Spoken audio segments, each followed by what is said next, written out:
আসসালামু আলাইকুম। সঙ্গে আছি মিডিপাতের পক্ষ থেকে আমি Sumaiya from Rajshahi medical college dental unit. Today's our topic is maxillary lateral incisor. এর আগের ক্লাসটাতে আমরা ম্যাক্সিলারি সেন্ট্রাল ইনসিজর টুথ সম্পর্কে জেনেছি। তো আজকে আমরা পড়ব ম্যাক্সিলারি ল্যাটারাল ইনসিজর। তো এটা ছিল ম্যাক্সিলারি সেন্ট্রাল ইনসিজর এবং এটা ম্যাক্সিলারি ল্যাটারাল ইনসিজর।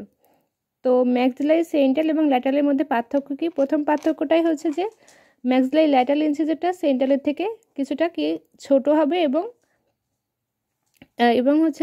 থিন হবে কিছুটা, এবং এটারও একইভাবে হবে চারটা সারফেস: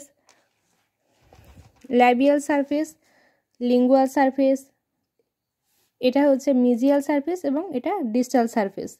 এখানেও একইভাবে মিজিয়াল মার্জিনটা ডিস্টাল মার্জিনের থেকে বড় হবে এবং মিজিওল্যাবিয়াল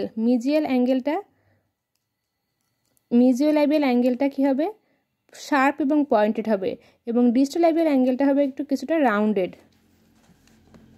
এবং এটারও একইভাবে থাকবে, এটারও একইভাবে একটা সিঙ্গেল কনিক্যাল রুট থাকবে এবং রুটের মাথায় একটা এপিক্যাল ফোরামেন থাকবে, যেদিক দিয়ে নার্ভ সাপ্লাই, ব্লাড সাপ্লাই এবং লিম্ফ ফ্লো হবে।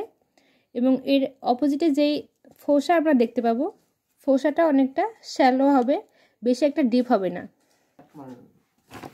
এখন এখানে ল্যাবিয়াল সারফেসটা হবে কনভেক্স এবং লিঙ্গুয়াল সারফেসটা হবে কনকেভ এবং মিজিয়াল এবং ডিস্টাল সারফেসটা হবে ট্রায়াঙ্গুলার ইন শেপ এবং রুট কনিক্যাল।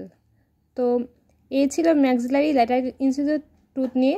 দেখা হবে পরের একটা ভিডিওতে। ধন্যবাদ সবাইকে। আসসালামু আলাইকুম।